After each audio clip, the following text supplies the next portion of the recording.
students, welcome to Aparna Ma'am's English class. How are all of you? Today, Ma'am is present here to share an exciting topic of English grammar. The topic is there in the board. Let's see. Today, we will see use of must and cannot but. So this is also a transformation of sentence. তো আমরা এখানে must বা cannot but কিভাবে use করব সেটাই আমরা আজকে আলোচনা করব। তো এখানে দেখো অ্যাকচুয়ালি মাস্ট হচ্ছে আমাদের মডাল অক্সিলারি, ঠিক আছে? তো এটা কি এক্সপ্রেস করে? মডাল অক্সিলারি তো আমরা জানিই। তো দেখো এখানে must express strong obligation necessity, মানে strong obligation and necessity. It indicates that an action is compulsory.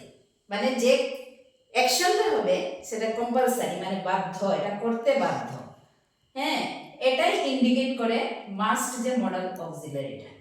তো এটা যখন আমরা ট্রান্সফরমেশনে অ্যাফার্মেটিভ টু নেগেটিভ করব তখন আমাদের একটা রুলস মেনটেন করতে হয়। সেই রুলটা হচ্ছে কিভাবে করবে তোমরা দেখো।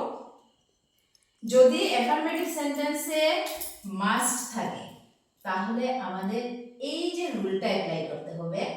ইন প্লেস অফ মাস্ট, হ্যাঁ, আমি কি লিখব?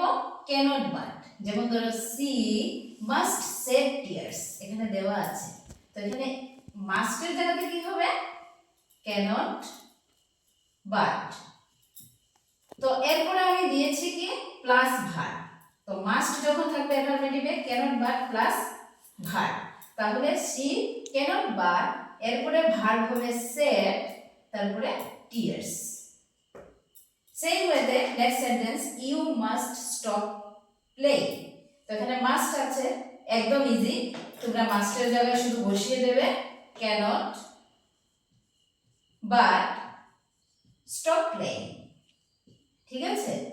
ক্যানট বাট স্টপ প্লেইং মানে তুমি আর কিছুই করতে পারবে না, খেলা বন্ধ করো। মানে এখানে স্ট্রং অব্লিগেশন, হ্যাঁ, এটাই ইন্ডিকেট করে এখানে।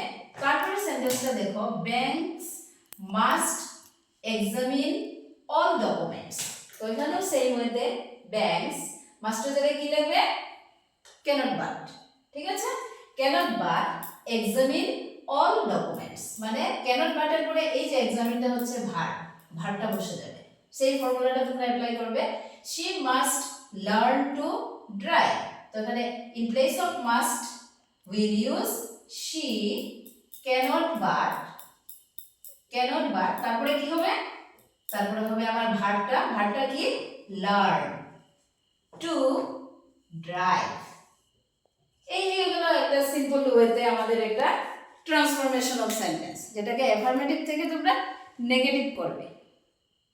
একদম ইজি, এটাকে সুন্দরভাবে প্র্যাকটিস করো। That is all for today. Thank you students, have a nice day.